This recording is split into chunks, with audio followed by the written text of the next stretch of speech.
job interviews, big events before you give birth. And there was even one customer, I was like, oh, where are you going after this? I'm going home. I'm like, what? You get your hair done just to go home? She's like, yeah, it's just a pick myself up thing to make myself feel good again. So she's doing it for herself, not even from other people.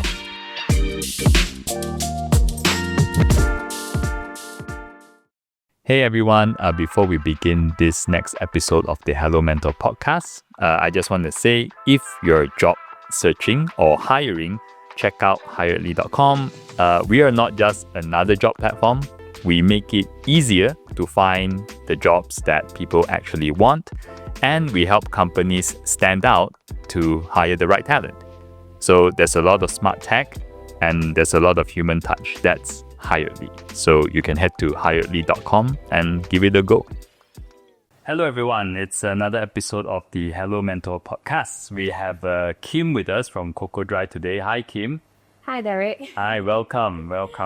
Thanks for having me. Yeah, we had a quick chat before we started recording, but please, would you like to maybe quickly introduce yourself and like what COCOdry is doing? Yeah, sure. So me. okay, great. So COCOdry is actually Malaysia's first blow-dry bar. So essentially, we're a salon that doesn't do cuts and color. And we exist to actually uplift women and make them feel confident inside out. Right. Yeah. First blow-dry bar, so no cuts, no colors. Yes. That's a very interesting concept. I know, right? Right. I mean, when I first heard of COCOdry, I was like, oh, do people actually look for these types of places? But can we share with us a story about like how you even landed on this idea and what made you take that step to even try it? Okay, sure. So I think it all happened during the girl boss era. I think that was about like 7 years ago. All right. You know Sophia Amoruso? Yes. Yeah. So she's the author of the Girl Boss book. Right. And there was also a Netflix movie that is basically named after her as well. Right. Yeah, so when I watched the movie and I read the book, I was so inspired. And also, they have a podcast. Right. Where they actually interviewed like really successful entrepreneurs in America. Right. And that's when I landed on this particular podcast, which is with the Drybar and Eddie Webb. Yeah. So basically, this whole Drybar idea was started by Eddie Webb in the States. The Drybar is quite big in the States. It's big. They have like, I think 100 over outlets. Oh, wow. Yeah. So I was like, oh my gosh, like if America has their own blow dry bar, maybe it could work in Malaysia too. So that's how I started. I just felt it in my bones that I think it might actually work. Wow. Okay. It's like an instinct. In a way, yes. Right. Yeah. But at the same time, like I hear people having all kinds of ideas all the time, right? Mm-hmm. So even though that sounded like a good idea at the time, but what made you take that step that I want to start this is the thing that I want to start? I think it solves a lot of the existing industry problem. So for those that don't know, my dad is actually a hairstylist. So I grew up in a hair salon in a way where before school, after school, I will always be in a hair salon to help my dad out in his business. Whether it is serving customer, whether it is, like putting, like tea, serving them tea and put it on a table or, like just a receptionist. Right. Yeah, so I actually noticed that there are a lot of like existing issues that traditional salon face and Drybar idea could actually elevate the whole experience. And I was like, oh my gosh, like if I'm so excited to actually go to the Drybar, I'm sure there are a lot of women who actually feel that way too. And when I took the idea, I also localized it in a way where it works for Malaysia. How did you try to localize? How did I localize it?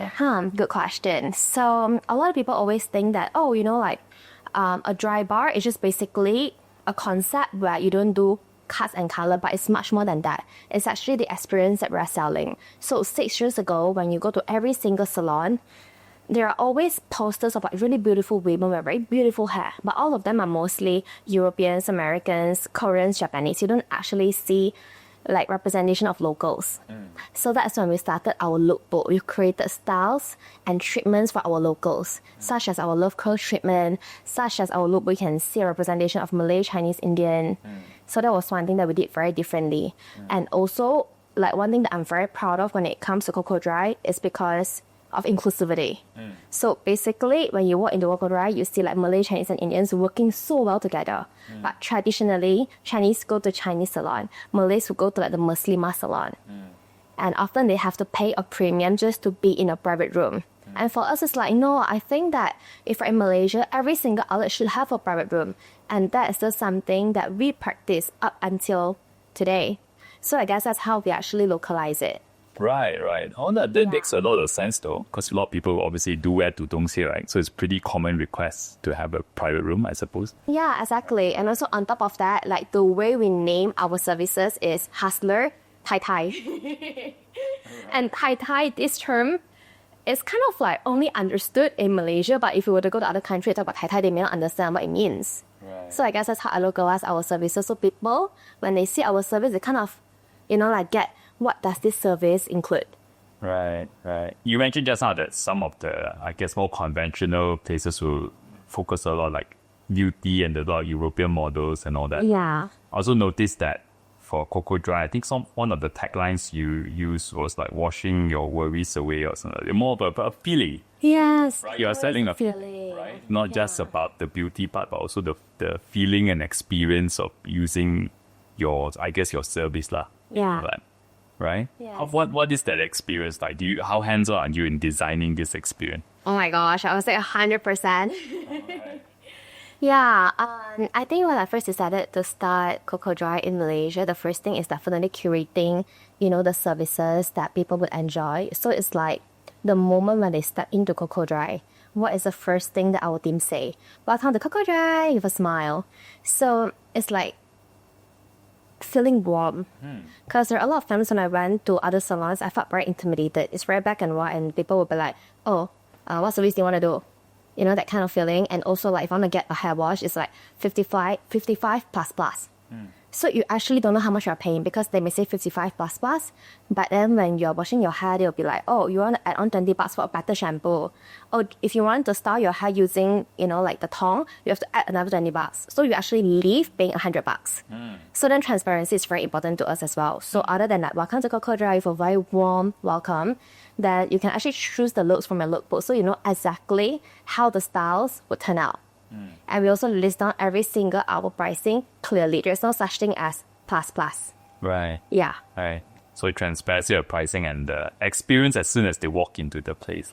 Exactly. And also a basket for them to put their bag. Because sometimes they'll actually put on their seat and it's very uncomfortable. They put on the table, then it also looks very messy. Right. So at least there's a basket for them to, put in, and there are plugs as well. And every single outlet we also make like extra plugs so then they can also work there. So a lot of times when you go into COCOdry, you'll see a lot of women with their laptop. Really? Yeah. Oh, wow. Yes, and they'll be working and getting their hair done at the same time. Oh, wow. And also phone charges for them to charge their phone.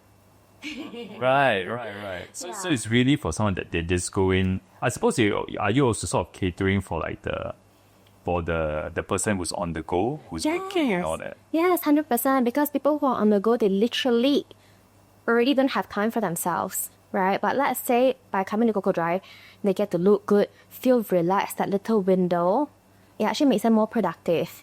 And also when someone is doing your hair, you have time to reply your work emails and things like that. So you get so much done within an hour. Right. So I'm super curious because, when I first heard of the idea, I got suggested, like seems very unique, and I was even wondering, like, will people just go in and just, get like their hair, like are they getting their hair done or they're getting their blow dry? Yes. Or in what scenario would someone typically just be looking for something like that? Yeah, honestly, you're not the only one. Like, even my dad didn't think that it would work. Right. In what scenario? I think you named it earlier, like women who are on the go. So typically women who are in corporates, entrepreneurs, people that have to show up to, like many events. So they just need a place like pop in, pop out for the convenience and know exactly what they're getting. So it's that level of consistency and a place that they can trust with their hair. Right. Yeah, so a woman, I would say, that wants to do it all on the go, like very busy hustlers. Right. All right. And another group is what we call the moment celebrator. So which means they always come for all of the small and big moments in life. Yeah. So for example, there is actually someone So she used to be our customer before she became our team member. So what she did was like when she was celebrating Valentine's, she was here. The day before her boyfriend proposed to her, she was here. And when she had her baby and was doing the gender reveal shoot, she was at COCOdry doing her hair as well. And the day before she gave birth, she was at COCOdry. And the first trip that she took to Dubai with her daughter, she's also at COCOdry. Right. So this is what we call the life moment celebrator. Right. Yeah. And then after that blow dry, I suppose, is it because the hair looks better or is that? Yes. Right. And I also asked her like, so why do you come to COCOdry? Because I wanted to understand, you know, like the emotion that is involved with, you know, like blow drying. Then she told me that it's actually a place, that window for her to feel like herself again. Because life moves very fast for her. So yes, the styling and everything is very pretty, you know, she feels much more confident and she'll be ready for the next big thing or next small thing that's going to happen in her life. But the window that she has for herself and just getting a scalp massage, it's almost like she felt very relaxed and she could breathe. So that was what we found out from her. Right. Yeah, and another friend that I spoke to as well. So she literally told me that like I cannot not come to COCOdry before my dates. So there was one time she actually went for a date with her. Fun. Filling the blanks. Yeah, I mean, okay, maybe I shouldn't mention her name. I don't know. Sure. Yeah, Beep it out. beep it. Okay, beep it. It's her ex-boyfriend now. That's so I was like, Yeah, and there was one time she didn't get her hair washed and she had so much dandruff on her hair. Right. And then after that, what happened was like she kept going to the toilet to check, like, you know, like my dandruff, like, you know, how she just feels very uncomfortable and very itchy, and, you know, it affects how she feels as a person, like a bit of insecurity, and she doesn't feel that confident. Yeah, during that moment. So I was like, oh, that's so interesting. Right. Yeah, and it's that word, it's not mine. Right. Yeah. Interesting. Yeah, and I suppose like before big events, because then your hair looks really nice and stuff like that. Yeah, like job interviews, big events, before you give birth. And there was even one customer, I was like, oh, where are you going after this? I'm going home. I'm like, what? You get your hair done just to go home? She's like, yeah, it's just a pick myself up thing to make myself feel good again. So she's doing it for herself, not even from other people. Not even for other people. And I thought that was quite empowering. I actually have I know a friend who told me that she actually doesn't wash her own hair her whole life. Like she always goes to like salons to get a hair wash and like a blow drying. Yeah, bring her to COCOdry. Maybe they say she should go check it out, but I didn't realize it was a thing because obviously like with guys the hair is shorter and all that, right? So like you know like Yeah, men don't get it. yeah, right. So it's like it's very different when your hair is long, I suppose, and then you get that. You have someone helping you like do it up properly, blow dry. It's a chore to wash your hair, to dry your hair will take at least 30 minutes of your time. And if you want to style, like maybe 45 minutes. Yeah. Wow. Do men go to COCOdry? Usually dragged by their wife and girlfriends. Oh, it does happen. You've seen it. Yes, and we have that service for men as well. It's called King of the Day. King of the Day. Wow. Okay. Yeah. Right. Oh, that's interesting. Yeah, but they wouldn't just make an appointment for themselves because, like, my husband thought that it is a little bit too feminine for him. Oh, yeah. Yeah. Right. But you do, okay, so, but men do go, but typically with their partners. Yes. Right. Yeah. Okay. And maybe tell me about your first brunch. Your first brunch, was it in Bangsa, is it? Yes. Tell me how you picked the place and how it started. Wow. How did I pick the place? I would say that it was not even my first choice. Right. My first choice was actually located at still Jalan Telawi, but on the first floor. Right. So what happened was on the day that I was supposed to sign an agreement, I walked into my landlord signing an agreement with someone else because they were willing to pay higher. Oh no. So that was my first lesson in business, I guess. So I was actually very, very sad. And also at the same time, I was like, wait, what? I thought that was going to be my place and I have already put in so much heart and soul into like visualizing what's going to happen in there. And also I believe that, you know what? It's fine. Better things would come. And that's when we landed on the current COCOdry lot, which is right smack at the Lawi tree on the ground floor. Oh, okay. Right. Yeah. Right. Oh, that's where you are. Okay, so Yes. you found the place, and then what happened? Man? And the reason why I found Bangsar is also because I think that area is basically, I would say there are a lot of expats. And the blow dry bar idea isn't foreign in Bangsar. Because while we said that yes, we're the first one, because the previous one has already closed down. So you get what I mean? So there was one that was located in Bangsar village before us. I see. Yeah. Right. That was a blow dry bar. Yes. Oh, okay. Yeah, but I didn't make it. I think it closed down after a year. I see. What do you think was different with yours? Oh, good question actually, because at the time when I was raising funds, I asked myself the same question as well. My investors also asking the same question. So what I did was I actually went all of my way to ask around, hey, do you guys know the founder of like that blow dry bar in Bangsar Village? And I was so lucky because a friend of mine actually knew her. So he started a meeting for the both of us to meet, and she was, oh my God, so gracious. It's very easy for you to share your success story, but it's not easy for someone to actually share the reason why they couldn't make it. And from there, I actually learned a lot from her. From team dynamics to what she wished she could have done. Oh, wow. So I was actually picking her brain and trying my best to not repeat the mistakes that she made. Yeah, so I would say we did everything differently from what she did. Other than offering Bora service, which is the same. I see. Oh, that's really nice of her though. Like she Yeah. actually helped you set up that next thing. Yes, I'm still very grateful for her. Right. So, and you mentioned it was in the same it's not the exact same location, but it's also in like the Bangsar area.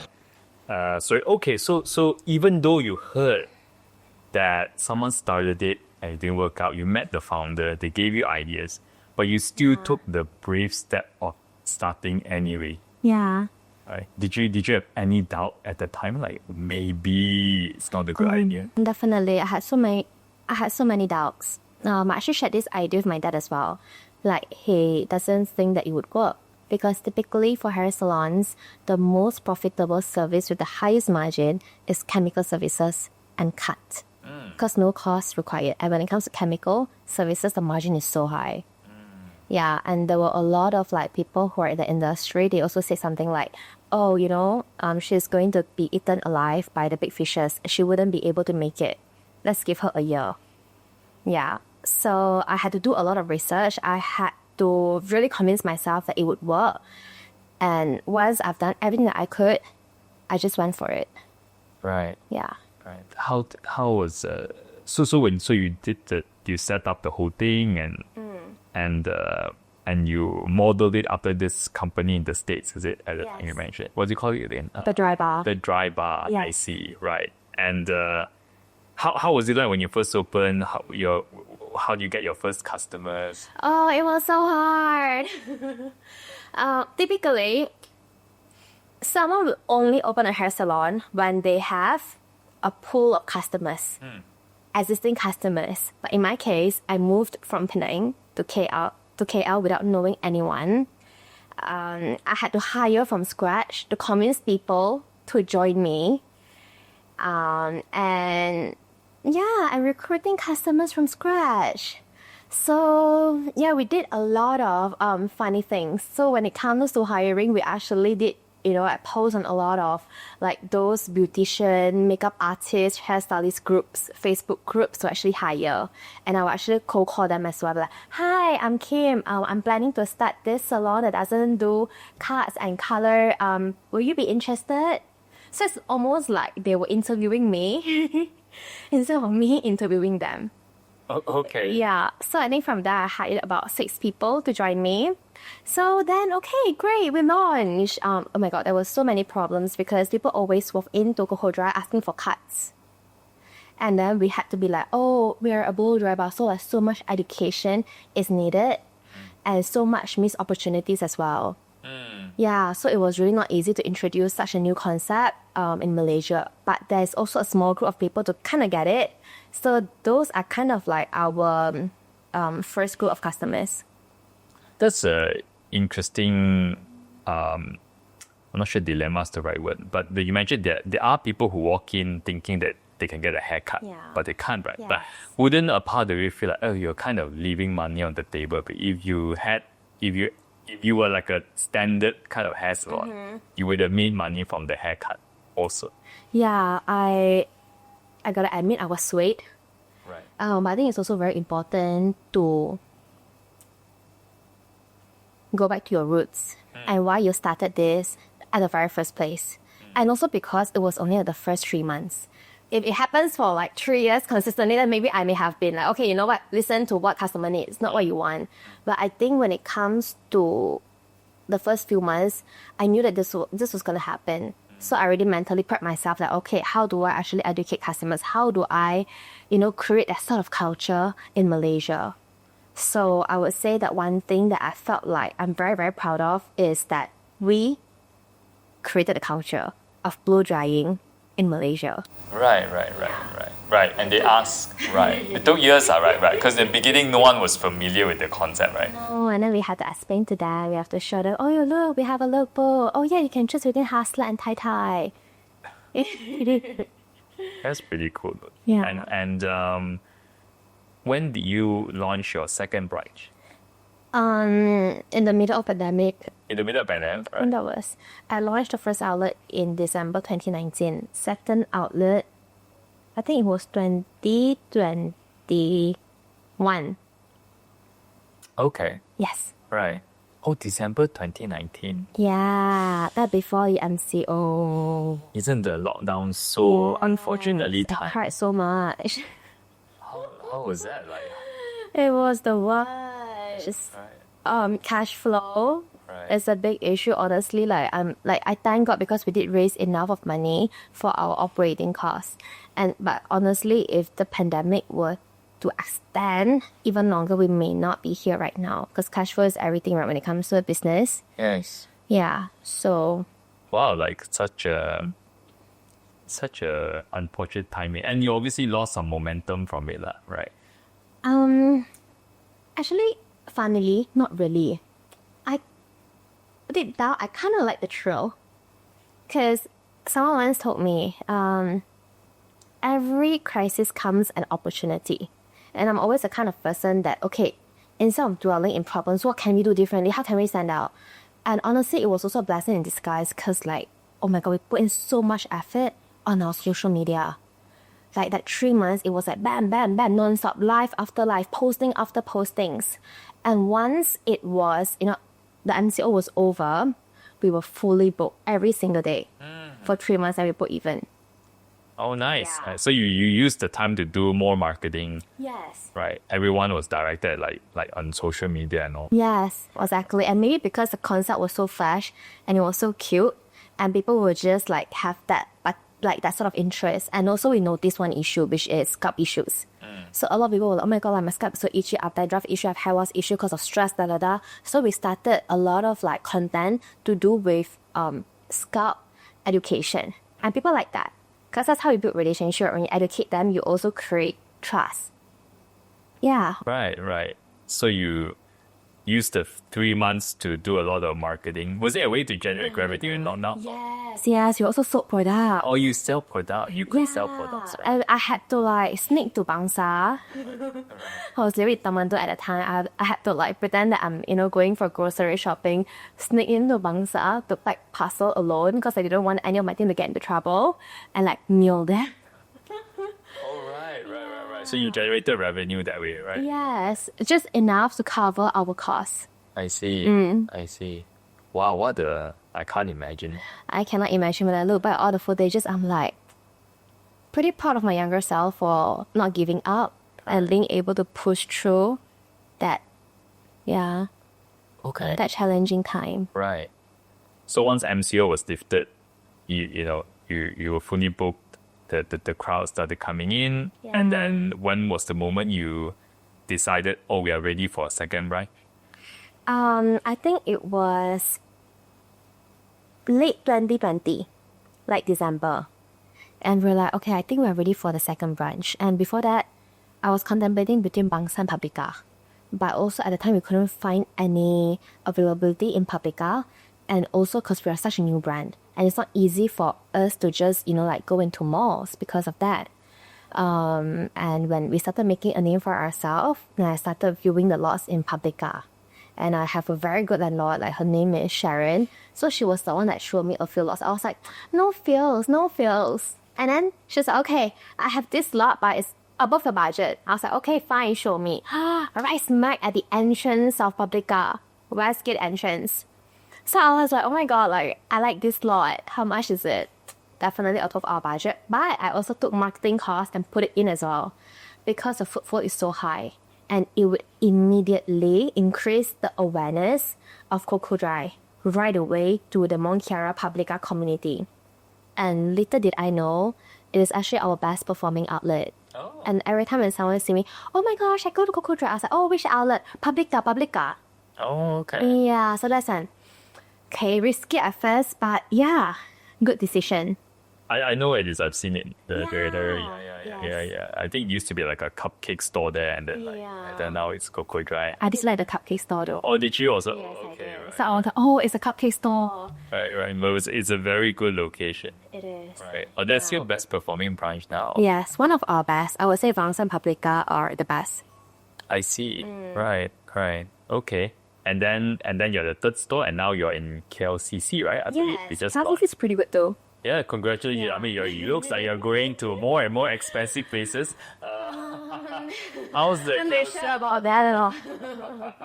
how's the KLCC thing doing? How's the KLCC thing doing? I would say KLCC is actually pretty good because every single tourist that visit Malaysia would definitely go to KLCC. So I think it helped us put a pin on the international map. Yeah. Right. And the footfall is good. Like we can even see the fountain view. So, yeah. I would say we're targeting a very different crowd, which is very necessary for us because when it comes to Bangsa Publica, it's very community-based. So, like, it's either you know. And then we realize that there are still a big group of people that do not know about COCOdry. So, you go to Xiaohongshu, there isn't much about COCOdry, for example. So, that's when we realize that, hey, there is still a huge market for us to capture. And that's when we started thinking about different locations. I see. So would you say therefore, let's say in Bangsa Publica, because it's more community based, are you saying there are more repeat customers in a way? Yes. And KLCC, you anticipate there'll be a lot of like one-time customers because it's mostly tourists. Yes, but because it's KLCC, there's so many corporate buildings around, so many hotels. So a lot of people who go to those hotels for weddings or conferences, for dinners, they will come by KLCC as well. Oh, makes sense. Yeah, so it's a very good mix of one-time customer and repeated customers and corporate customers. Right. Yeah. What made you take this bold step to set up in KLCC? Well, Isatan actually approached us. Yeah, and we were like, okay, seems like a pretty interesting partnership. And when I think it's always about risk management, right? So when we calculated the risk, we felt like, it's definitely a go. And that's when we said yes. Yeah. Right. Okay. How's the I think earlier you mentioned obviously your dad is in this business and all that, right? Yeah. How does he help or support you in any way right now operationally? No. No? Oh, right. The thing about my dad is very interesting. So my first job is actually advertising. Then my dad called, hey, I need your help. And that's when I went back to Penang to help him out in his salon business for a year. But it didn't work out. Because a lot of his senior stylists thinks that you are not a hairstylist, Kim. Like, what are you doing here? Why should we listen to you? So there are a lot of things that I wanted to change in the industry, but they felt like we've been doing things the same way. Who do you think you are to change all this? Team building, waste of time. So I had to go through so much resistance, and I felt like I was a big fish stuck in a small pond, and I couldn't grow even though I really, really wanted to.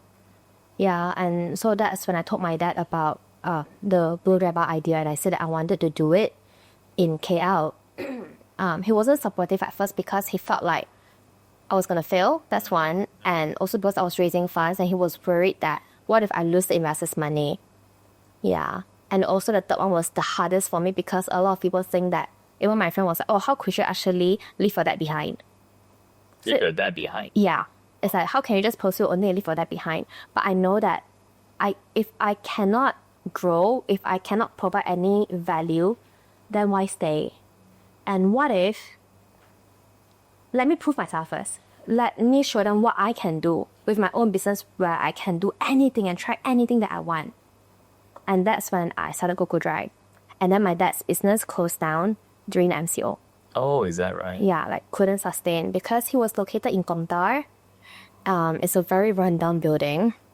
And yeah, it was a very, very tough moment actually for my dad. So I actually asked my dad, I was like, because my dad is one of the most passionate, talented person I've ever met. And I'm very, very much inspired by him as well.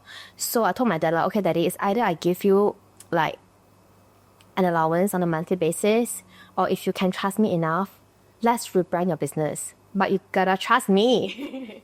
And he said, okay. So we found this lot in Kapao Sing, and it's by the sea. So I was like, you know what, daddy, like, no more black and white, no more using metals. It's too hard. Those are what hairstylists want, but that is not what customers are looking for. Don't do things for yourself. Find out what the customers need and create that experience for them. No more rock music. Because my dad is like, oh, that hardcore hairstylist that performs on stage, you know, when he was younger.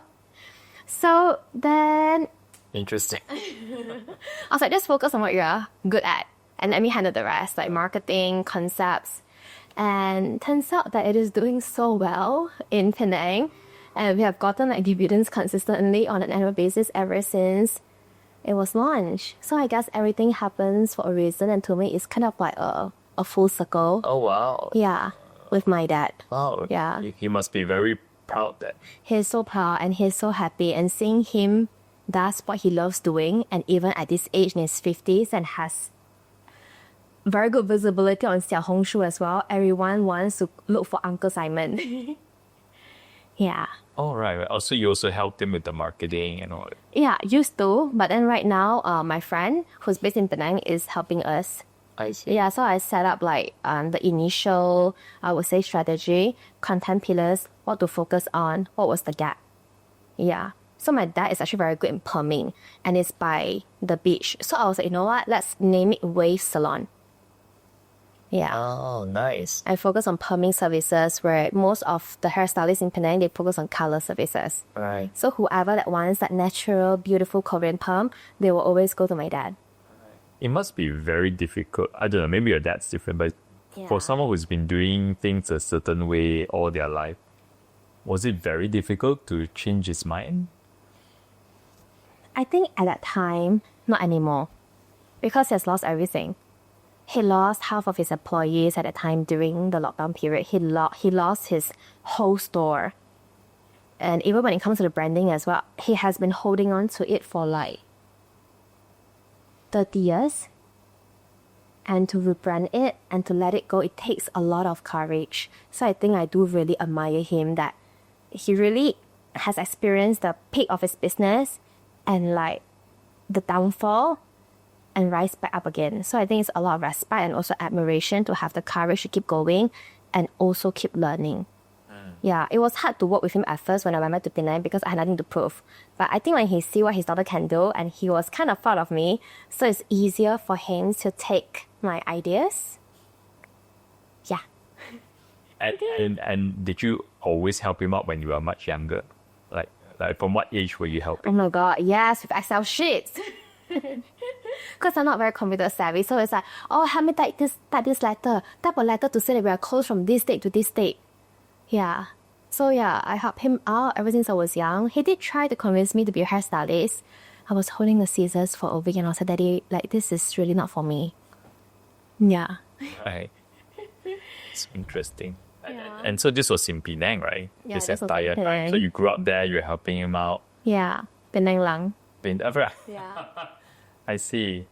So I'm mostly curious because obviously he's in the same industry as what you're doing now. But I'm mostly curious whether that experience working with your dad from a young age influenced you in any way or gave you some kind of belief that you can start your own thing. Because I find a lot of times people, when they start companies, that something happened in their childhood that made them think that, oh, I can do it. Like, I don't just need to like apply for a job or something. You know? Yeah. Were there moments that you felt that it was, because of that child? Yeah, definitely. I think I look up to my dad a lot. He came from a very, very poor family in Kedah. He was a high school dropout at the age of like 13, 14 because parents just didn't have the money to send him to school. So he had to provide for the family. His first job was a electrician. Yeah, and I think he nearly killed himself. That's what he told me. And the environment was too hot. Yeah, dangerous and hot. And then his friend was like, hey, I'm going to learn hairstyling. You want to join me? And he was like, oh, okay, sure. And he was like, oh, that was such a nice job. He gets to be in the aircon room for the whole day. And aircon room itself is kind of like a luxury. And it turns out that he's so good, he's so creative that, he became a hairstylist. Then he went to Penang and, had business partners at the age of, I think it was 19, 20 years old. And they were like, let's start a hair salon. So he actually started a hair salon even before I was born.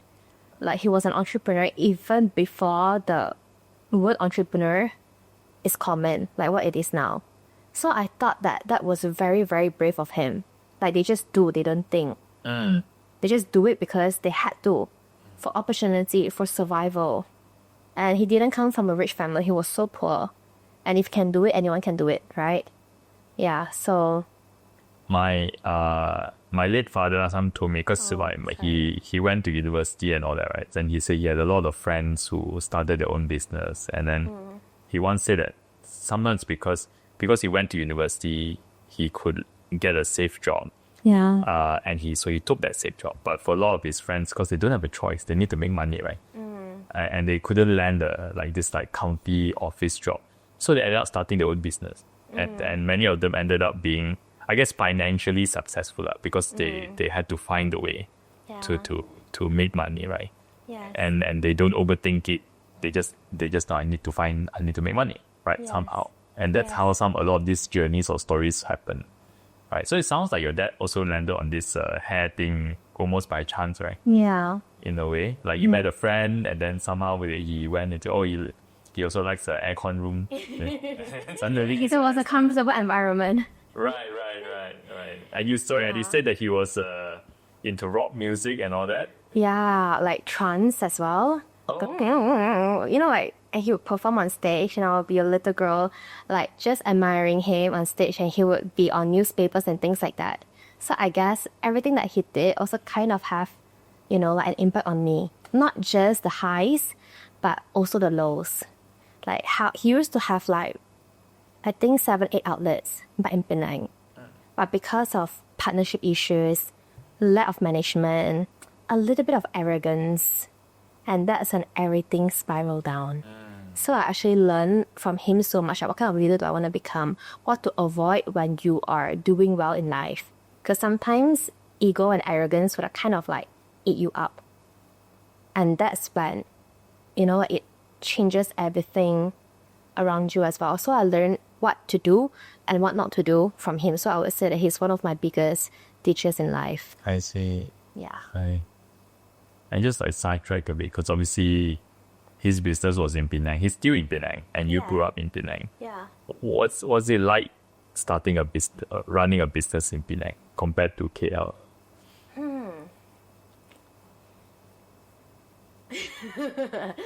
Penang is very chill. Everyone is just very relaxed. Oh, is it? Yeah, very relaxed, very chill. They love haggling a lot. Even though when you have a price list on the wall, they'll be like, why is it so expensive? Here, give me a discount. Oh, is that like the Penang culture? It is a Penang culture. I would say I love Penang a lot. But the haggling culture is actually very strong. Even though the price is clear, you still need to find your way to discount to make yourself feel like, oh, I got a good deal. Yeah. Right. And it's very chill there. Yeah, and also very community driven. Once you, give them something nice, and the auntie will tell all her friends, and all her friends will come to you. So I guess that's kind of the community in Penang is also very strong, but very different kind of strong as compared to KL. Right. Because it's like an island. I guess it's a smaller, a more close-knit community. Yeah. And Penang people are also very chill. You go to a hawker store, right? You can say they only work 3 days a week, They close whenever they want. Yeah, like I want to eat my famous char kway teow. Oh, girl, today I'm on leave lah. Yeah, I'm going traveling. And I would say 8 out of 10 times when I go back during weekdays, they're not open. Oh, really? Yeah. They sometimes they go on holiday for like a month and not open and not do business also. Like my Tang Yuan place also, it's the same thing. So every time when I want to go back to Penang and eat my favorite food, I have to call auntie 有亏哦。這禮拜啦，這禮拜啦，我過嚟哈。OK OK，阿哥，你過嚟我有啲。Oh, really? Yeah. My favorite laksa place only open I think 2 days a week. Well, life balance is damn good in Penang. Oh, this is a work-life imbalance. It's like Very balanced. Oh yeah.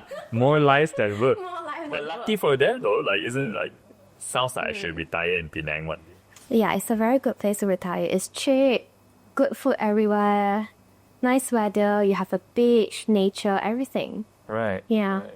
We considered expanding into Penang once. Ah. We did.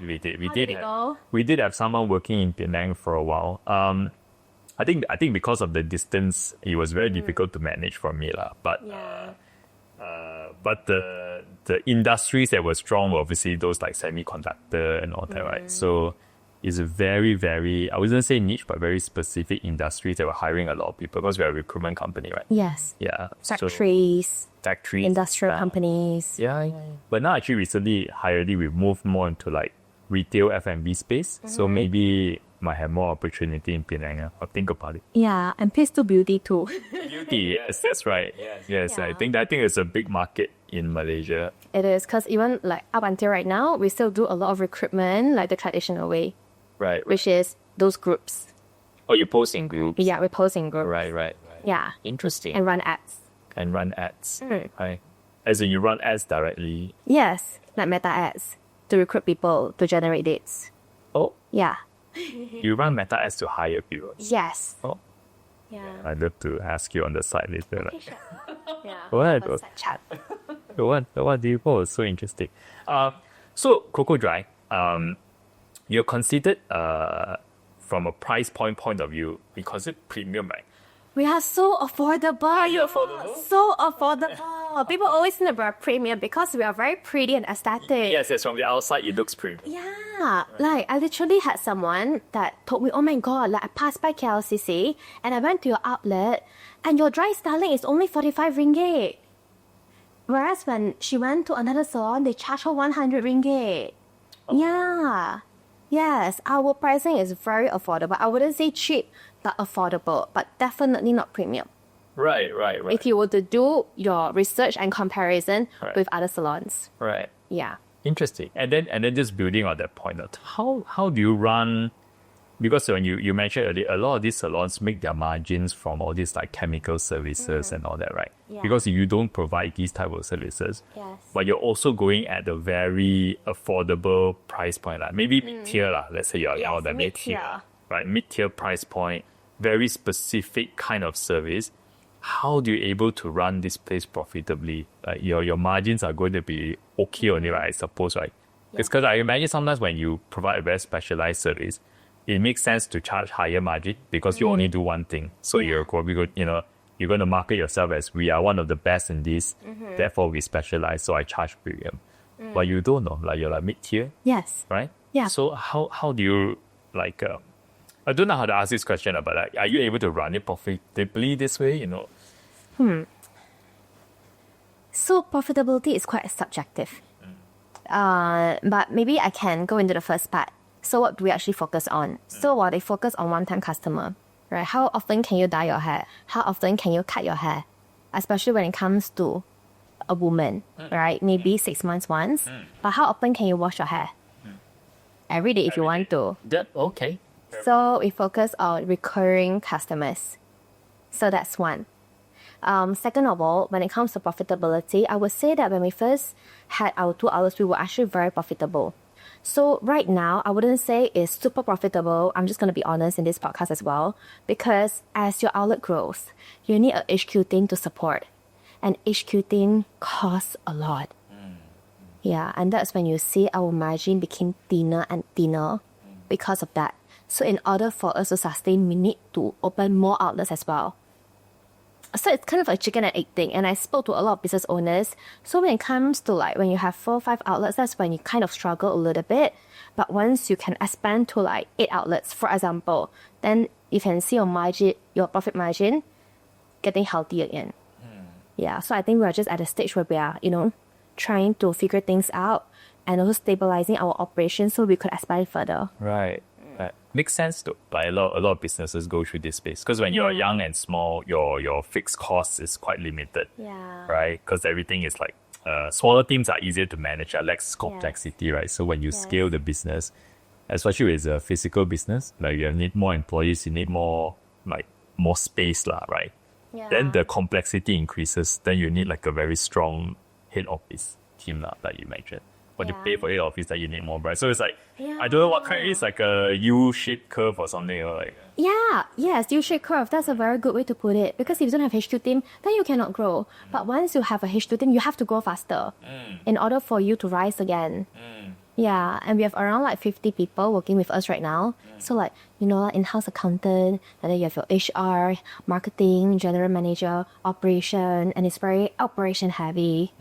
Yeah, so a lot of things that we have to consider. And how are you learning how to scale this? How am I learning? Yes, how to scale this. How do I learn? It's not in... I just do what is needed at that moment and solve one problem at a time. Right. And I think by talking to a lot of entrepreneur friends, that helps me too. Yeah, and recently this year I joined an accelerator program by EO. Yeah, so it's called Trailblazer. And I think by exposing yourself with people who are kind of on the same journey as you, it's I've gone through it, and then when we talk about it, and that will give you a lot of insights on what you can do differently or what mistakes to avoid. Yeah, and I even have a friend, like he has been a really good friend to me ever since we started. So I was telling him about his my current struggles, and he was like, "Hey, you know what? Next Tuesday you come to my office, join my town hall. Let me show you how we run things." So like having, these kind of friends who are just so willing to share and just want to do well with you together really, really helps, because honestly, entrepreneurship is a very, very lonely journey. You can't really tell your friends because sometimes they don't really understand if they are not, going through the whole entrepreneurship path with you. Yeah. And there isn't many people that you can kind of like publicly talk to. You can't tell your employee that you are struggling in, like certain ways because that may make them feel unsafe. Yeah. So... Right. Yeah. I'm learning too. Yeah, you're right. Yeah. Yeah. What to share, how much to share. When to be vulnerable. Can you really be 100% vulnerable? Honestly, based on my experience, not really. Right. Yeah. When you need to project strength and confidence, when you need to be vulnerable, like it's a bit of an art, Yeah. I suppose. But you have a community that you learn from, is it? Yes, Okay. yes. EO, like this accelerator that you're in. Yes. Okay. Yeah. Okay. Great. Sounds good. I mean, related to this because I think as a brand, you personally as an entrepreneur and even COCOdry as a brand, I think there's a lot of it's built a lot on the concept of empowerment and kindness. You have a very nice and like positive, empowering brand. Yeah. But at the same time, I feel like running a business is very hard. It's not always going to be like sunshine and rainbow and stuff like that. You're going to have to make difficult decisions every now and then. Made so many. How do you kind of marry these two things together, like having a kind brand but also making tough calls as you build the business? Core values are everything to us. I would say even before we hire salon officially, they go through 1 week to 2 weeks of training, and from there, we call it the no strings attached period. So essentially what it means is that come and join our training, right? Let's say if you think that this is not for you, you can leave. And let's say after we observe the way you respond, to problems or the way you communicate with your team member, and we think that, hey, this is not the right fit, we will also let you know. And that's how we get the right people with good core values to work with us. Yeah, so one of them is customer experience is everything. Little act of kindness. Teamwork makes the dream work. The only constant in life is change. Today must be better than yesterday. And all my team members can tell you what our core values are, and they have to embody it as well, because it's something that guides them to make decision every single day, even though when I'm not around or when I'm traveling. Yeah, so that would be their guiding compass. So there was once my trainer actually saw this girl who was, learning hairstyling from us. And as she walked into the store, she brought her sister to be a model to practice on. Sister was pregnant and pushing a stroller. She didn't even bother opening the door for her. Yeah, and then we were like, okay, if this is your sister and you treat her that way, then how are you going to treat the rest, of like your team or even the customers? And then she purposely dropped like something on the floor. And even though she saw, she just ignored. And we let her go. So we will actually do this little test. And even when it comes to our current outlet as well, like I can safely say that you can put your wallet there and the next day it will still be there, but our team will still keep it. And that's the trust that they have built with each other. Because what I believe is, let's be real, we spend 8 hours at work, sometimes more, every single day. And it's so important to be working with people that you can count on, people that you can trust, people that can have your back, people that communicate kindly as well. Yeah. Perfect. So you have Yeah. like 5 core values, and Yes. sounds like they're all very uniquely phrased, so it's very memorable. Right? Yes. And also at the same time, yes, sometimes we have to make really tough decisions too. So what if someone, did something that was unethical, right? Then we have, and if you do something unethical, it is unkind. So let's say if your values no longer align with us, I have to make a tough call to let you go. And I've experienced, because back then I'm the kind of person that I'm a people pleaser. I want to make everyone happy. I want to make my team happy. But it's impossible. So I think over the years, I've also learned when to give in, when to be kind, and when to be tough and make the tough call. Because if your company has one bad apple and have seen how it actually impacts, the people around them negatively, oh my gosh, your ship will sink. And that actually happened to one of our outlets as well. One person take MCUL, and we're like, oh, it's okay lah, the sister had issues, the uncle had issues, blah, blah, blah, blah, blah. And because we gave so many chances, people think that, you know what, company is not strict about this. Let me do the same too. Yeah. And then when that happened, and then you started implementing certain system and rules to govern it, they're not happy. So you know what? Sometimes it was hard for me when certain people leave, but I also find comfort in, if our values don't align anymore, it's just going to stop the bus from moving forward. And we'll always stay stagnant because of all these issues. Yeah. We faced this issue in Hialeah also last time. Not in the exact same way. Like, as you grow the company, sometimes there are small groups of people who don't align with the core values, the culture, maybe the behavior and all that. And the mistake that we did was, in order to stop that behavior, we started introducing a lot of rules, a lot of policy. Yeah. And then these rules and policy to try to prevent this small group from misbehaving actually affects the whole company. People who are actually behaving in the right way, they're very mature, they don't abuse, stuff like that. But then it affects the good people negatively.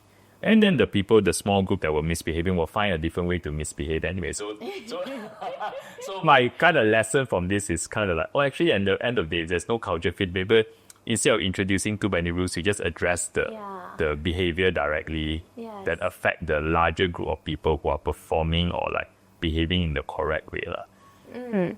Yeah, I guess that works too. But in our case is that, like, I think when it comes to the system and rules that we implement, let's say if you're performing well, even if you implement those rules, it wouldn't apply to you anyway. Right. Yeah.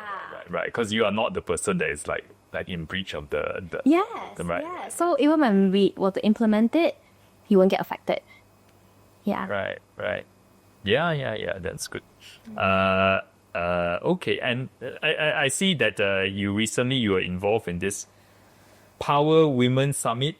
Well, is it by Prestige? I think so. Are you involved in it, or is it over? Are you going to? I think there are 2 Power Women. One just happened this year, and that was organized by Prestige, where they gather a lot of women, and there was a panel discussion. Right. And there's also another summit by Jennifer.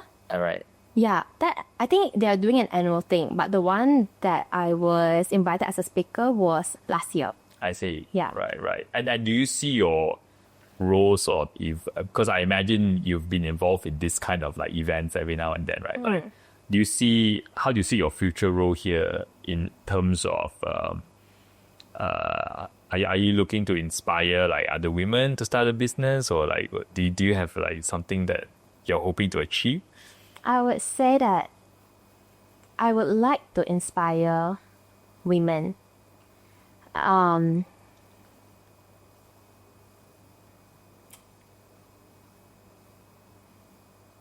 don't know if I can. So that's why, like as I'm talking to you, I do have like certain doubts whether I can or I can't, that kind of feeling.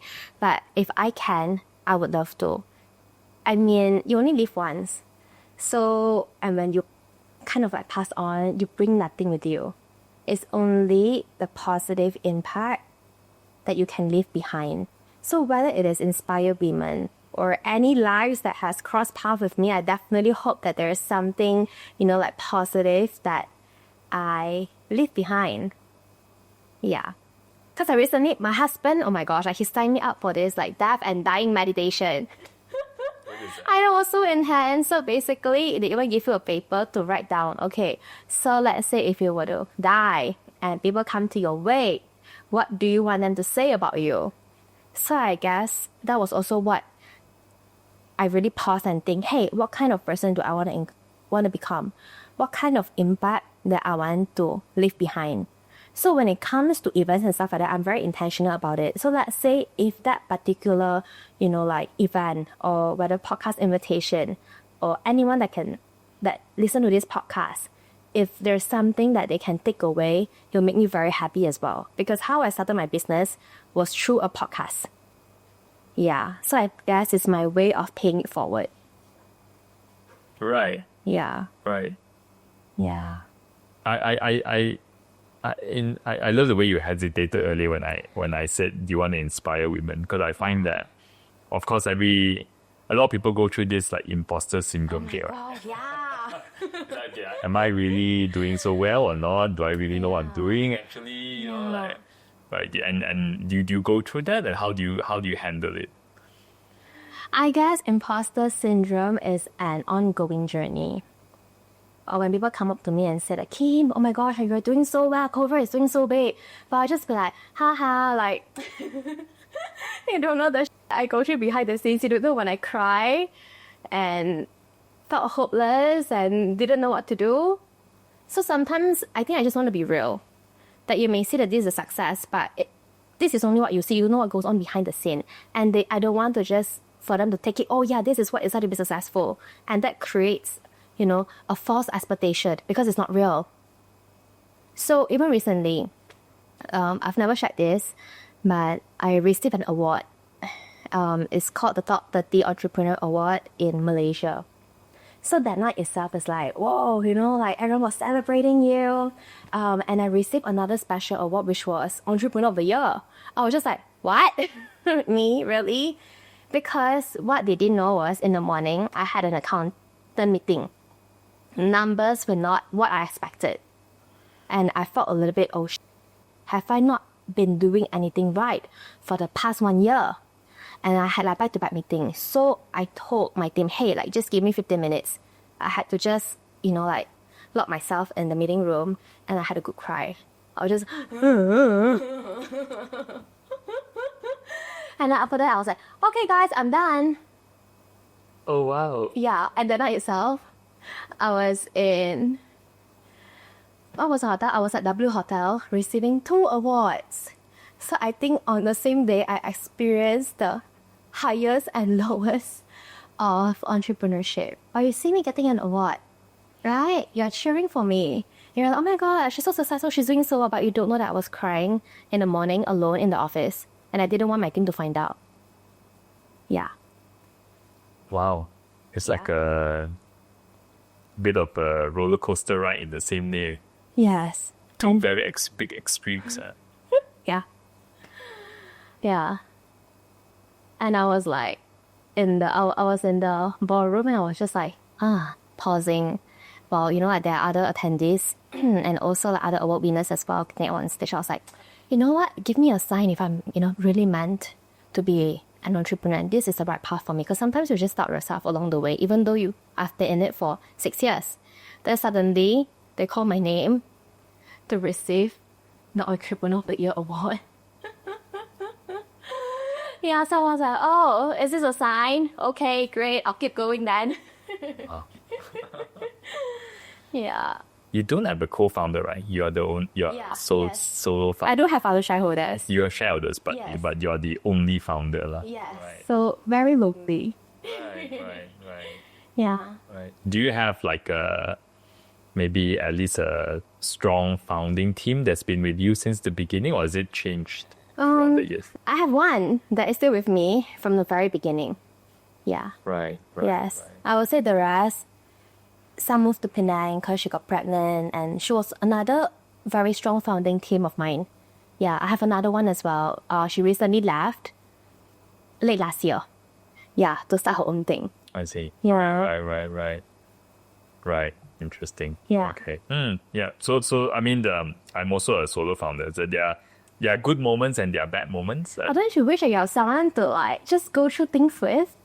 When things are very challenging, you wish there was one other person there. I do. Yeah. At least someone that is like experiencing the same thing. And sometimes it's kind of like, like human beings, we are social animals, right? Like you kind of like, when you hear someone else bounce off that energy, it's okay, we're going to make it. We're going to figure this out. Yeah. I think it makes a huge difference. Yeah. Someone that's exactly on the same boat, It's like us against the world instead of like me against the world. Yeah, that's right. Yeah. It makes a huge difference. Of course, there are good parts of being a solo founder in that sometimes decision making is also faster sometimes. Yeah. In that sense, like You don't have to convince another person to make a certain decision. yes. You don't have to debate someone, Of course, there's a counter argument to say that if two people are making a decision together, maybe the quality of the decision is better. I don't know, but Yeah. that's that part. But you're right. I mean, there are moments where, especially when it gets very challenging, I would wish there was one person that and experiencing the exact same thing as me. Right? Yeah. But I guess a good team sometimes will make you feel that way too. Because I've had good teams that come and go. So I guess at every single phase of my life, while building COCOdry, I do feel like I'm supported. Like even at this moment also, I do feel supported by my team as well. Especially my core team. Yeah. Yes, it's very good. Yeah, it's very important actually. Yeah. I mean, I'm pretty lucky with my current leadership team. A lot of them, even though they didn't start with me, but they do act and behave as though they started with me. Yeah. Why do you think so? Vision? Wow, that's a very good question.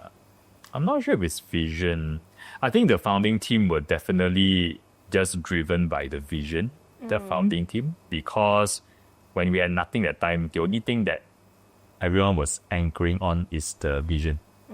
Like, we're here to build something, this thing that we're trying to build. I think right now when you build a head of department team at the middle, right? There's a bit of the vision. I think a lot of it is also it's an in-between. I'm trying to answer this question properly. What is it? It's an in-between building. They get to jump into a company that's still building. It's very interesting for them in terms of the work that they do. And combined with a good relationship they can have, let's say, with you. I do invest a lot of time trying to rebuild the bonds with the new leadership level people. I think for them it's much better than, let's say, working in some companies that are very stable and it's just a job and maybe they're just trying to get promoted there. Whereas here they're building something without the extreme risk of an early stage startup. But they're still building something. So it's still very interesting work. Is it sense of belonging? The team is not so big that they don't have, they're not working closely with the founder. I always found that a lot of times I don't think I'm very special as a human being, but I'm more thinking about from a company point of view. Of course, if you can interact directly with the CEO or the founder, it makes your work very different compared to if you're in a very large organization and you are, you're 5 levels down from the number one decision maker. The experience is very different.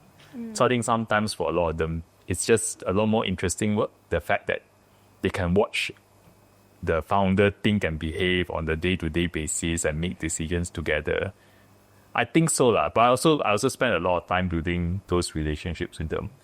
But at the same time, I no longer think it's purely vision lah. Yeah, I think It's your involvement. I think so. I think the vision part is less important to some of them now. That's my sense. That's Yeah. what. But they I can tell they love it here, but it's not purely driven by the vision. Yeah. Not purely lah. I don't know what's your sense of your own tea. Oh, my leadership style has changed from time to time, depending on the phase of life that I'm at. So I think at one point, I felt like leadership was actually the most challenging aspect in a business. Because when you are too nice, you may be taken advantage of. But when you're a little bit strict, you implement system, then they're saying that, oh, you know what, there are too many rules in the company. So it's always trying to find that balance to, like what you mentioned just now, like to make them happy, but also at the same time to be very certain with the decisions that you want to make or the certain policy that you want to implement in the company as well. So recently also I had a talk with my team. I was like, so how is it like? When it comes to the team, what do they hope to see? So surprisingly, my HQ team's feedback was my outlet stylists actually love when I visit them. I was like, oh, that is very interesting because, I actually thought that if I'm not in the outlet as often, they may be more comfortable because, when boss is around, then usually they want to do things perfectly, they'll feel a bit more stressed. But they told me no, they actually enjoy the interaction that they have with me. And they felt like I inspired them in many ways. I'm like, oh, okay, I really didn't see that way. Because sometimes I thought that, maybe if I were to take a step back and for my team to lead, to grow, that would be even better. And for them to take on leadership roles. And that's when I realized that actually no, like the founder's involvement and the energy of a founder is kind of cannot be duplicated. Even one of my marketing exec told me as well, she was like, because I took 3 months off when it comes to my maternity last year. Yeah, and then I was like, you know what, just let them run. And recently I hired a new GM as well, general manager, so I didn't want to overstep her. So for her to just do what she's good at doing. Yeah, but my team also told me that yes, they love our GM, but also at the same time, the analogy is so funny because they were like, oh, GM Joanne is like Jesus. She is the kind, her role is to spread messages to the team. But Kim, as the founder, is still a god. So they still need to feel seen by me. So it's still the God that matters, even though you have Jesus to kind of, spread the words, the teachings, whatever you call it. And I should understand what your team means, right? Yeah, so this was the exact example that they gave me. And I think that also gave me a bit of that confidence as a leader as well. Because at one point I'll be like, am I a good leader? Yeah. No, in fact, I think it's very interesting. So in Hirely, we went through a lot of ups and downs. We tried to scale the business quite aggressively in 2023, 2022, 2023. So we also hired a lot of management level people.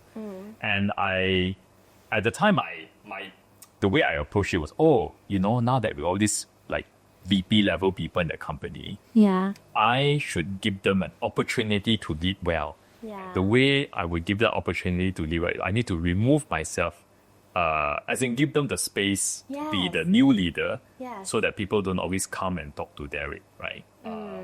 Then they may not have the authority anymore if they still come to you. Yes, because then every time they won't talk to their VP, right? They just come straight to me, right? Then how can they really affect you? I mean, that's what I thought lah, right?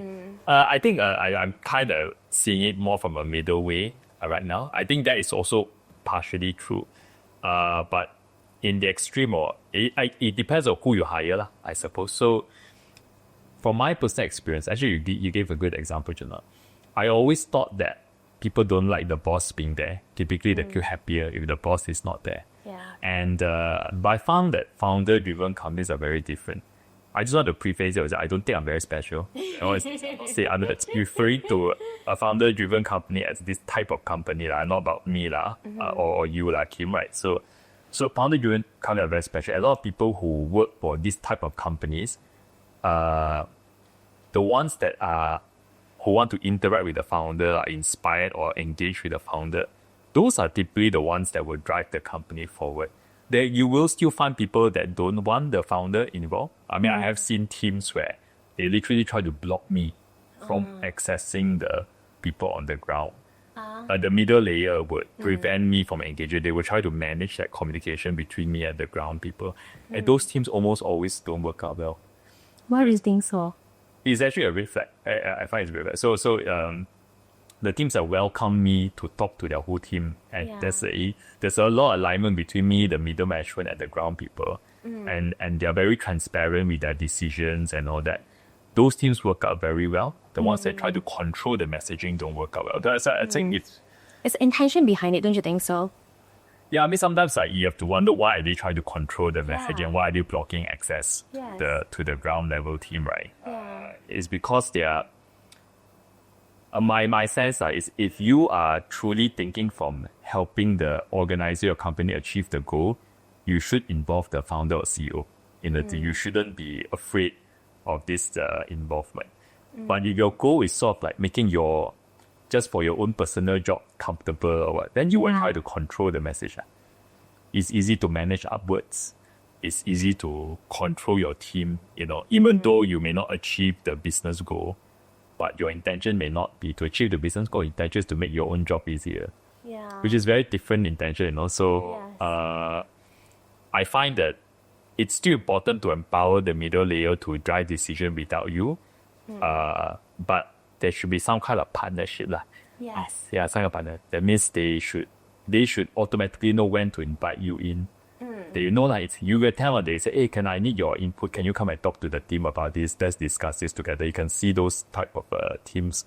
And if you want to go in and talk to the team, you should see that they welcome it. They don't feel intimidated by it. Or worried that you're going to find out something. Yes. This is true stories. So this doesn't exist anymore. We really have situations where I was wondering what's going on in this team. How come they're not doing so well? And I wanted to talk to someone on the ground. And when I talk to someone on the ground, the middle layer would then go through a debriefing with them after I talk to the ground. What was the conversation about? So they work very hard to try to control the messaging. You sound very insecure as well. Yes, but it just speaks to, but why so worried? That's why. They're all a team trying to achieve. What are you worried about? Yeah, so on this particular point, I think it seems like as you're scaling, I kind of went not exactly the same as yours. Obviously, here the business nature is very different. But when you build a middle layer, you will encounter a lot of these things. So middle layer is so important. I think I'm very grateful for my general manager as well. Her name is Joanne. So she was the one that actually shared all this information with me so that I can reflect on myself and how can I be a better leader. And she's also the one that told me, did you know that your outlet stylist will keep track of when was the last time you visit a store? Yeah. So instead of creating that barrier, she's trying to open that up. So then I would have more engagement with the stylist because she knows that matters to my stylist and my team. That's amazing. Yeah. So I think looking for someone who is kind of on the same boat as you and genuinely want to grow and believe in the growth of the business is so important. Yeah. How did you find someone like this? Oh, I have actually known her for about, I think, 3 to 4 years now. She's actually my product supplier. She used to work with Davinus and GHD. So in COCOdry, we carry Davinus product and GHD tools. And then we went on a trip together in Italy, business trip. And that's when I got really close to her and she became a very close friend of mine. And she's also a coach. So I'm actually her first client as well that engaged her to train my team. Yeah, so it actually started with supply relationship to friends, to coach, to really good friend. Then one day last year, she told me that, hey, I think I'm looking for a new job. And I was like, in my head, wait, what? Okay, and she actually went for a few interviews already. And I was like, okay, babe, you know what? You actually know COCOdry. You've worked with our team before. You've coached our team. Like, what do you think about the GM role in COCOdry? And she was like, let me think about it. And she signed the paper within 2 weeks. And I think, and it's not easy also because you see, it didn't come from employer-employee relationship. It started with supplier then friends. So at first we were also trying to figure out, hey, what's the best way to work together while still being really good friends at the same time that our friendship is not jeopardized. So we have had really hard conversations as well, where she told me how she felt or certain things that she said didn't make her feel comfortable, or even for me as well. Like, hey, I felt like this is not moving fast enough, da-da-da. So really, really hard and honest conversation. But at the same time, with the same intention of wanting the team to grow, wanting the business to do well. So I guess that's the most important thing. You are lucky. I mean, like, Yeah. you hired a very strong... I guess, I mean, sometimes in the interview, you can't really tell someone so well. Yeah. But you've known this person for years, it's hard. Yeah. Right. Yeah. That's really good. And when you hire people like your stylist, like, are there any particular things you look for? Core values. Core values. Skills can be trained. The more you do, the more you learn. But attitude, character, How do you test for core values? I would say you can actually tell in the first 2 weeks during our training.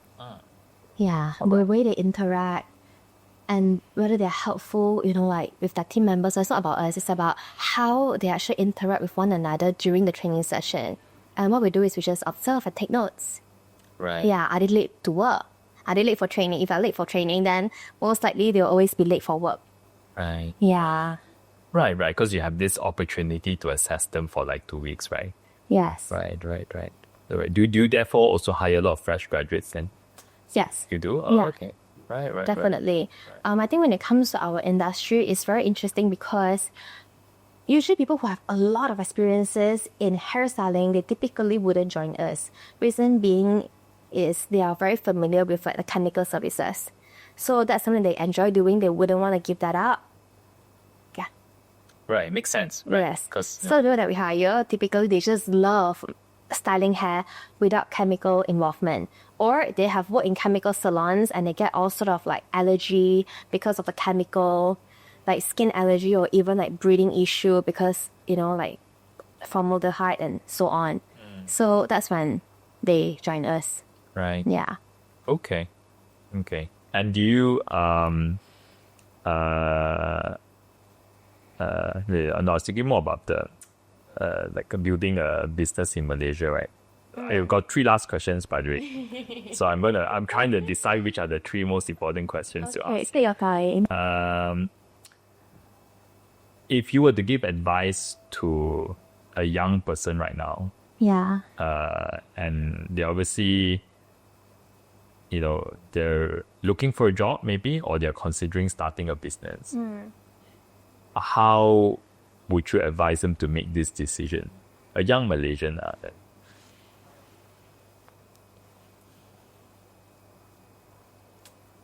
Oh, there are so many factors to take into consideration. Whether to work for someone else or whether to start your own business.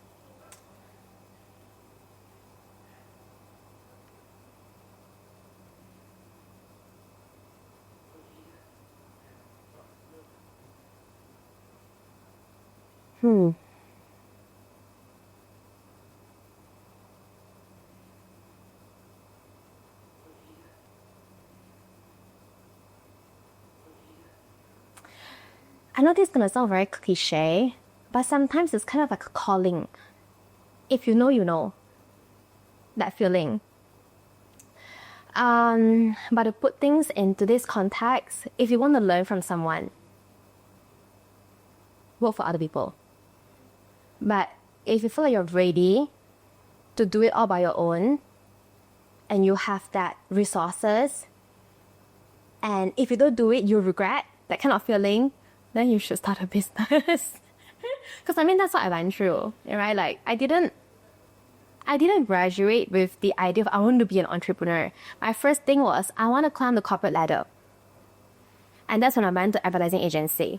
And after working for a year, I thought that, hey, this is not how I want to live my life. I had really good, amazing bosses. And that's the only aspect that I really miss in, like corporate setting or like having to work for other people, because no matter what, the final decision is theirs, not yours. Responsibility is theirs, not yours. And you get a lot of advices and guidance from them. But when you start your own business, you have to be very resourceful in the sense that you are the person who's responsible for every single thing that is happening in your company. You are the last person that people go to for every single problem possible. So it's like you have to be really, really strong and certain of what to do next. Even though when you're uncertain, you have to act you're certain. Yeah. So I think you just know. I think the fact that you are like, if you're thinking whether to work for someone or to start a business, it means that the business itself is not something that you're very, very interested in. Because if it's an idea that really speaks to you, you just want to start right away. I mean, at least that happened to me. Right. Yeah. I interviewed Auntie, Auntie HR? She's Auntie HR. Yeah, she's like a very popular HR influencer right now. I think this was with her. So I actually asked about because there are people who had a corporate job and they come out and start their business, right? And ask what's the difference. I think that the thing that she said was something like, I miss not having a boss to blame anymore, something like that. But it's said in a provocative way. But I think what it meant is sort of like when you're working in a company, when things go wrong, you can always point at someone, But at the same time, on the flip side, you don't get to make all the decisions, right? So you may feel like, I'm here, I'm just doing. If you don't agree with the decision, you can't do anything because anyway, there's a hierarchy, right? That is, you just have to do your job. Yeah. And some people hate that, right? They don't like the feeling. They want to make the decision. They don't answer to any people. That's right. I don't answer anyone. I am correct. I believe in my. Then okay, all power to you. And then you can go start your own business. But when you do that, then you can't blame anyone when things go wrong. Like in short, the responsibility changes, right? If you're starting a business, you get the reward for a good decision, and you also get the burden of a bad decision. It's all on you, Yes. basically. Yeah. Right. I guess every decision that you make, there's always pros and cons, always a double-edged sword, right? Yeah, so just choose your battle. Use your instinct as opposed, if I can summarize what you're saying. Yeah. Like, actually, it's very difficult. It's very instinctive. Like, I'm sure the reason why you started Highly is the same thing. Like, there's just something so strong that you cannot ignore. But it's true. Yeah. Actually, when I tried to explain it to people, everyone thought it was a bad idea. Yeah. When we first started, at the time, because we called WOB last time, WOBB. So we were helping a lot of young people look for jobs, fresh grads. The young people were the Gen Y at the time. So I remember I even told my good friends, and all very well-meaning friends, obviously they want me to do well, right? Yeah. Then they were like, can meh? It's like, who wants to hire Gen Y? No, literally, like, like really well-meaning. Your concept of your job portal is hire Gen Y? No one wants to hire Gen Y. Like, how much people don't like hiring Gen Y? This is the wrong concept, so, and then you're going to compete with all these giants. They've got like 5 million, 6 million database, and you have 0 database. Like, no way. Like no, so I mean, but again, these were very logical, thoughtful kind of questions to challenge me. But at the time, it's just like, no, but I think I want to do it. The idea and the instinct is louder than their comments and feedbacks. And I also realized that most often than not, people give advices based on what they will do, not based on what you will do. So at the end of the day, if you believe in something so much, you should just go for it. And if they don't think that it is a good idea, I think that's actually a good idea, because you're entering a very niche market and it's a blue ocean. They are not competing heads on and directly with other giants out there. Actually, actually, a lot of people don't realize this. Again, this is a bit of a double-edged sword kind of advice, but if you hear a lot of people saying no, it's a bad idea, that means you don't have competitors. Right? So if you're right, you can become very successful possibly, right? Because no one else is trying to do the same thing. Yes. Right. Exactly. Last two questions. If you could pass a note or a letter to yourself when you first started your first COCOdry branch in Bangsar, what would you put on it? A note to my younger self. At that point, you started, you're about to launch your first branch.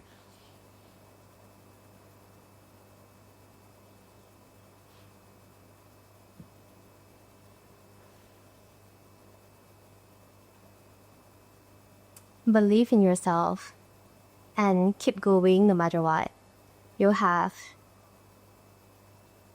what it takes to achieve your wildest dreams, your biggest goals.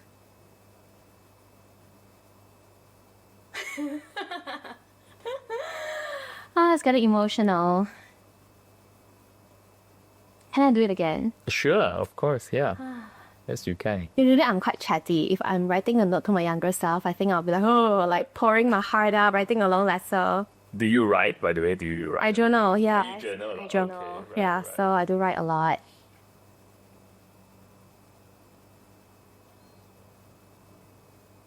I would just say believe in yourself. Keep going no matter what. You'll have what it takes to achieve every single thing that you want in life. And you just gotta keep going no matter what. There'll be good days, there'll be bad days. And on bad days, all you have to do is, you can cry, but don't dwell in your problems. Pick yourself up, dust yourself off, and keep going. And when you change yourself, the world around you changes as well. So, and most importantly, enjoy your journey and have lots of fun. Love it. Yeah. Yeah. And what's next for COCOdry? Where do you see this going the next few years? Oh, I've answered this many times in different podcasts, and even until now, I haven't done it yet. Because I would say running a service-based industry is very challenging in the sense that your product is for people, and it's not easy to scale people. So I would still say the same thing as a form of manifestation, that eventually we can open overseas in other countries to put a local brand on, Southeast Asian map probably, and to launch our own hair care brand as well. Oh, nice. Yeah. Nice. Your own hair care brand. Yep. It's a work in progress. So I'm a perfectionist. I need to make sure that it is the best before I launch. So we've been working on it for years. Oh. Okay. So hopefully the formulation can be finalized and we can launch that next year. Oh, excited. It sounds like, oh, wow, okay. Yeah. You really started work on this already. Yeah. Actually, for years, ever since the MCO, I realized that what if something like MCO hit us again? How can I solve that problem? What can I do to help me survive? My answer is having your own product run. Yeah, and we also notice, again, the gaps in the market, right? And what problem are we actually solving here? What do our customers actually need? How can we provide a different kind of hair care brand to our customers? So it's always working backtrack and also adding value to our customers. Yeah. That's a nice way to wrap up. Yeah, that's about it. Well, thank you very much, Kim, for sharing that journey. I guess now everyone's gonna hold me accountable. You say you're gonna launch next year. Why is the product not out yet? Yeah. We have this on record. Right? We launch with this podcast will go a week from now, so it's very, very timely. But yeah, thank you again and sharing your story and also being very authentic. Talking about all the challenges that you went through. And I'm sure it's going to be a long journey ahead. And it's a marathon, right? It's never ending. Yes, never ending. Yeah. And I think, again, also cliche, like you said, but it is the journey that what matters in the end. I'm not even sure that it really is a destination for the thing that an entrepreneur has to go through. Maybe some of them are. It's always a journey and the process, because the destination may only last for one day, and you put in so much hard work and you stress yourself out for just that one day of, like success, right? So I think most importantly is just really enjoy the journey. Have lots of fun, especially with the people who are building this with you, because without them, you can't go anywhere. Yes, and I hope your story will keep going and growing and will inspire many others to also believe and also try their same thing, try doing their own thing. Even if they don't try doing their own thing, if they go get their job and stuff like that, they can always think about what a company that cares about culture might look like, right? And also how, they can do and behave, right? To also have a great career themselves, like mindset and all.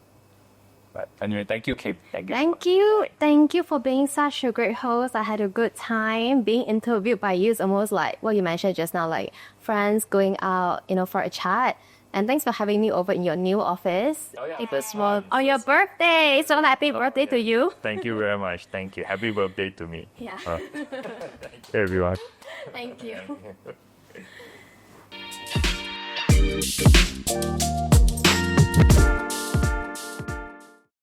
All right, thanks for hanging out with us and getting to the end of the episode. If you like this, follow us or hit the subscribe button. It will help us bring on more amazing guests and makes the whole show better for you. So thanks again and see you in the next one.